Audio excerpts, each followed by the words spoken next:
Hey Marietta, so I'm back with Orphan, chapter 11, Pia, and happy Thanksgiving to y'all.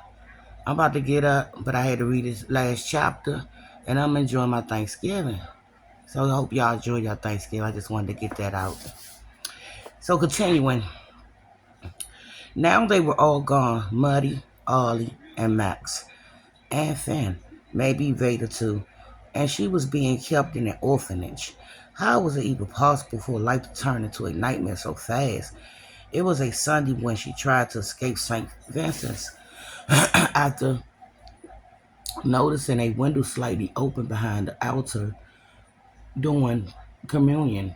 She let everyone go ahead while they filed out. They filed out of the chapel after the service was over. Excuse me, y'all. Then looked around to make sure no one was watching and crawled under a pew to hide. Once the room was empty and quiet, she rolled out, ran behind the altar, and tried to open the window all the way. If she got out, she wasn't sure how she'd get through the fence surrounding the grounds, but she had to try. At first, the windows wouldn't budge, as if it were locked or painted shut. But she took a deep breath and tried again, grunting with the effort. Finally, it slid up partway, the swollen wood screeching against the frame. Certain someone must have heard the noise. She glanced over her shoulder to make sure no one was coming, then tried to open it further. It was no use. There was no moving it. She bent over and started climbing out, hands ready to brace her fall into the bushes below. It was going to be a tight fit, but she could make it.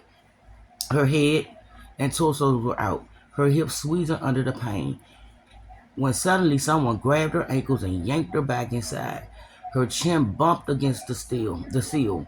Her arms scraped along the wood, and she hit the floor hard, knocking the wind from her lungs. Glumping for air, she turned over and looked up, her heart like a train in her chest. It was Mother Joe. What on earth do you think you're doing, Mrs. Lange? Miss Lange, she said, her voice shrill. Pia said, stand up this instant. Pia did as she was told, gasping for air and brushing off the dress. The skin on her chin felt scraped, her elbows bruised, sore. There was a bird, she said. A baby bird. He was stuck in the window in an eye. Mother Joe held up her bony fingers. Stop, she said, making Pia jump. Don't say another word, Miss Lange. She closed the window, then crossed her arms, pushed her gnarled hands beneath her sleeves and regarded Pia with burning eyes. Now, I'm going to ask you same question, and I want you to remember.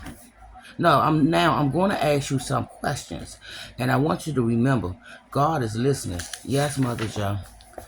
Did you or did you not partake in the Holy Communion not less than 15 minutes ago? Yes, Mother Joe.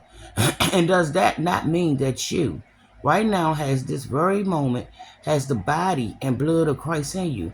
Yes, Mother Joe. And do you or do you not know that lying is a sin, punishable by eternal damnation and whatever penalty I deem necessary to make sure you don't repeat the offense? Yes, Mother Joe, I do. Very good, Miss Lane. Now, think it through for a minute, then tell me again what you were doing hanging halfway out that window. Pia dropped her eyes to the red carpet, chewing on the inside of her cheeks. Miss Lange, I was trying to leave, Pia said. Mother Joe frowned. Why would you try to do that? Are you unhappy here? Do we not take good care of you by giving you a place to sleep and food to eat? Yes, Mother Joe. Then why? Pray tell me. Did you go to the baby ward after the service was over like you were supposed to? Why did you try to climb out that window? Because I think my brothers might still be alive. Sister Agnes told me you told you about them, didn't she? She did, Mother Joe said. Then she gave Pia a cynical look. So you want to leave and search for these brothers of yours, is that it? Pia nodded. Yes, Mother Joe. I see. She sighed and looked off to the side, thinking. After what seemed like forever, she continued, I suppose something can be arranged for you to take your leave of us, but not until we're certain the threat of flu has passed and the city has time to recover from the result chaos. Pia blinked and unable to believe what she was hearing. Really? She said, I mean, do you mean it, Mother Joe? I don't say anything I don't mean, Miss Lange. Tears filled Pia's eyes and she nearly cried out. Finally, after all this time, she was able to be free to look for Ollie and Max. She almost wanted to hug the old nun. Thank you, Mother Joe. Yes, well, in the meantime, trying to leave without permission and lying to your superiors curries its own punishment. Miss Lange, pull yourself together and come with me. Pia followed Mother Joe down a steep stairway to the basement, a strange mixture of apprehension and relief twisting in her stomach. Will her punishment for trying to climb out the window be peeling potatoes or washing dishes, scrubbing the dining room floor, or cleaning urine-soaked sheets? 3 lashes with a leather strap. Whether the price, it was worth getting caught now that Mother Joe had agreed to let her leave. The only problem was, other than going home to see if Veda had gotten her note from the people who lived in her old apartment and seeing if she could find Finn, she had no idea what she'd do next or where she'd go. She had no money, no family, no home. But at least getting out of this orphanage was a start. Hopefully the first step in finding out what happened to her, Ollie and Max, her brothers. In the basement, she and Mother Joe crossed the dining area and entered the kitchen, a brick wall room that felt like an oven and smelled like cold dirt, spoiled milk, and raw onions. Two red-faced nuns stirred oversized kettles on a coal stove and a third slice of loaves of bread on a wooden table with the longest knife Pia had ever seen.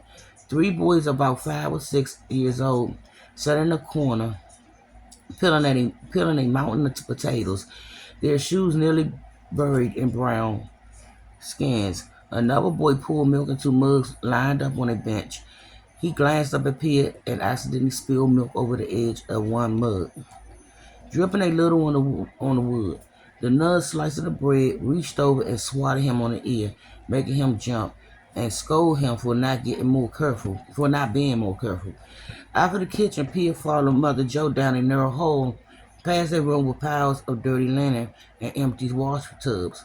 Pia couldn't imagine where Mother Joe was taking her. If washing dishes or working in the laundry wasn't going to be her punishment, what was?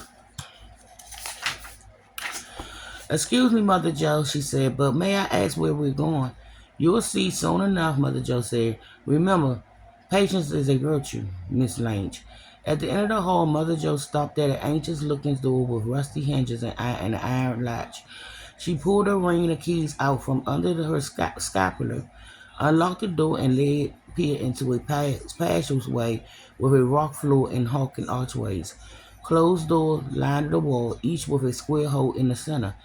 A cave-like odor of mold and wet stone filled the space, and cobwebs dangled from the uneven ceiling. It looked like an old part of the building that hadn't been used in ages. What is this place? Pia asked, and her voice trembling. Wait a minute, it got dark. We use it for quarantines and isolation. Over the years, we have had outbreaks of typhoid, tuberculosis, yellow fever, polio, numerous cases of insanity, and most recently, of course, the Purple Death. Nausea stirred in Pia's stomach. You keep children down here, she said, if the needs arise, Mother Joe said. Pia wrapped her arms around herself. Goosebumps prickled on her skin. Being ill was bad enough. Being kept in a cold, eerie chamber on top of that had to be tortured. How many poor souls had suffered and died in this awful place? And why had she been brought down there? To take care of a sick child, keep being kept in one of the rooms? At the end of the hall, Mother Joe stopped in front of a black iron door. It looked like the entrance to hell. You will be staying in here until you learn your lesson. Fear and panic clutched Pia's stomach. She thought about turning and running, but where would she go? Back upstairs to her ward? To the playground? There was no way out, no escape. If she tried to run and got caught again, her punishment would only be worse. For how long? She said. Until it's long enough. But don't try to argue with me, Miss Lange, or you will stay Your stay will only get lengthier. We have an agreement, remember? Once I feel it's safe for you to leave St. Vincent's, I arrange it. But first, you must pay the price for your sins. Pia shivered, her breath growing shallow and fast. Yes, Mother Joe. Mother Joe nodded once, then searched for the right key on her ring. When she found the one she was looking for, she unlocked the door and pulled it open. The hinges screeching like a wounded cat. An iron bed with a straw mattress sat against the black wall of the stone room, its legs bolted to the floor. Mother Joe motioned her inside. Pia edged forward, her legs like water. The musty space was no bigger than her parents' old bedroom, with crumbling walls and a tiny recessed window near the sagging ceilings. She never seen a dungeon, but imagined it looked and felt like this. The sour air thick with the memories of human suffering, the walls stained with black mold and something that looked like clots of blood. How many children had been locked in this room? How many had died? She turned to look at Mother Joe, praying this was only a threat or a warning. Please, Mother Joe, she said, you don't need to leave me here. I promise I learned my lesson. I'll send down your meal, Mother Joe said, and you can use the bucket to relieve yourself. I strongly suggest you use this time to pray, Miss Lane, to ask God for forgiveness for your sins and to help you be a better Christian. Pia's mouth went dry as dust. She tried to think of something to say, but words escaped her mouth. Her tongue felt like stone. Mother Joe fixed crucial eyes on her for a long moment, then left the room and slammed the door behind her. The dull clang of iron echoing in an empty passageway. Pia stared at the door, frozen and in shock. The key rattled and turned in the lock. Then Mother Joe's footsteps banged against along the stone corridor, went through another door and disappeared. Something about the sound, the heavy clanks of iron, the clacks of shoes on cold stone, the silence that follows, reminded Pia that if anyone found out about the things she felt and the things she'd done, she'd spend the rest of her life in a place like this, either a prison or an insane asylum. Maybe she deserved to be locked up. Being in this cramped, cold room, imagine how Ollie and Max must have felt in that dark cubby, frightened and confused, wondering where the people who loved them had gone, why no one had come to save them. She lay down on the bed and curled up into a ball on the moldy mattress. A flood of fearful tears came first, then crushing guilt and grief.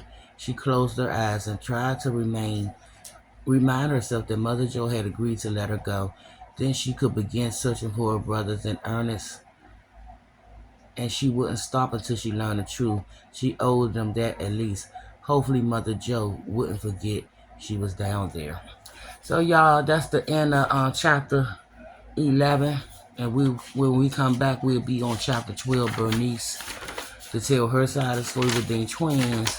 And like I said before, y'all have y'all nice Thanksgiving and the weekend. Bye, my reactors.